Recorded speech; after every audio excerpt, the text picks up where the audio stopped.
Hello, I'm the Archangel Daniel, and in this video we're going to talk about Sodom and Gomorrah Part 1. So firstly, a bit about the background of some of the people involved in this.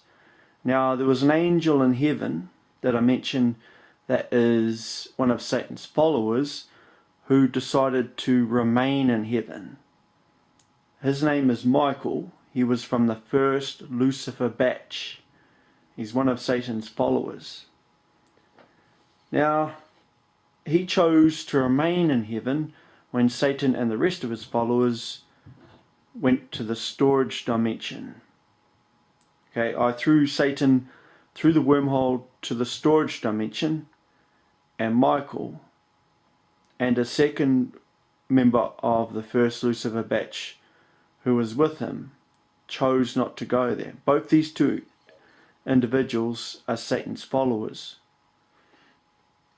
Since then, these two guys were a problem in heaven. And when Michael found out that I was going to Sodom and Gomorrah, which I always do every history whenever it happens, I've done this over 1,000 times,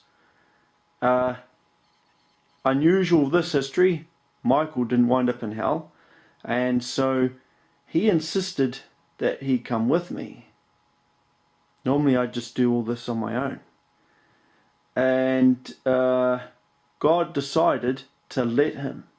He thought this might teach Michael a thing or two, and maybe he would change his wicked ways. He completely ignored all information about the mission and did not participate in the rehearsals prior to deployment. So he was just there to cause trouble. Right, about Lot and his family. So Lot's had a farm, and the people of Sodom and Gomorrah stole his livestock, his sheep and goats, and Lot and his family wound up starving. He then tried to complain in Sodom, but was then gang raped by 50 men. His family searched for him in Sodom, but Lot wound up in Gomorrah, and they never found Lot, and all of them got gang raped and beaten. So the total number of Lot's family is 12, including Sarah. Although Sarah was a family friend, she was not a family member, but this number includes Sarah. In Sodom and Gomorrah, Satan controlled Sodom, so he controlled the mayor of Sodom, and Baal controlled Gomorrah, so he controlled the mayor who ran Gomorrah. So all these guys would do was whisper in the ear of the person that they're controlling, and that person would just do whatever they say.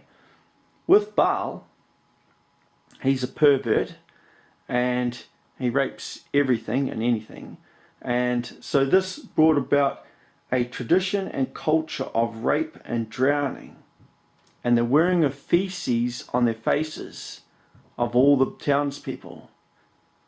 So it's pretty hideous, but that is what they were like.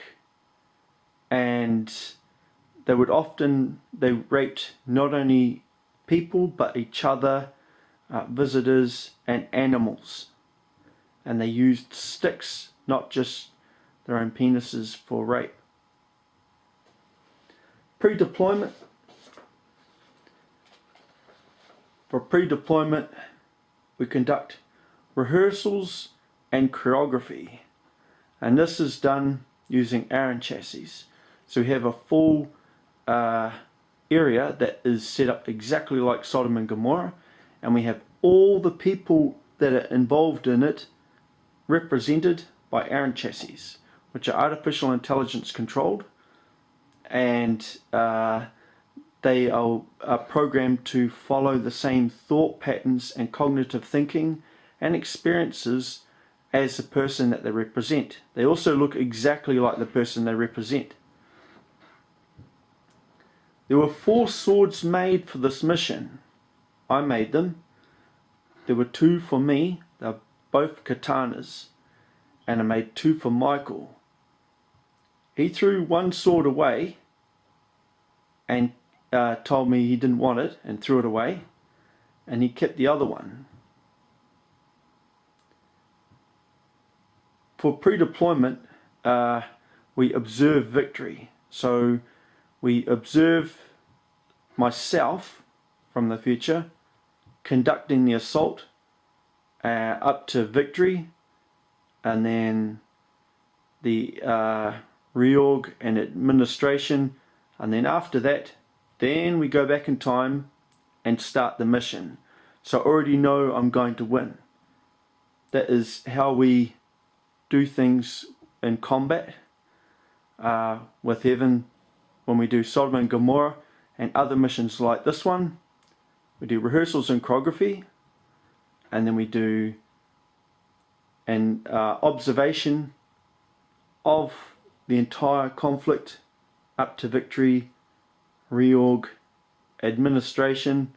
Then during the admin, we go back in time and conduct the mission. And if there's any tweaks that need to be added, we put those in there. And so I'm the Archangel Daniel, and I'm from heaven.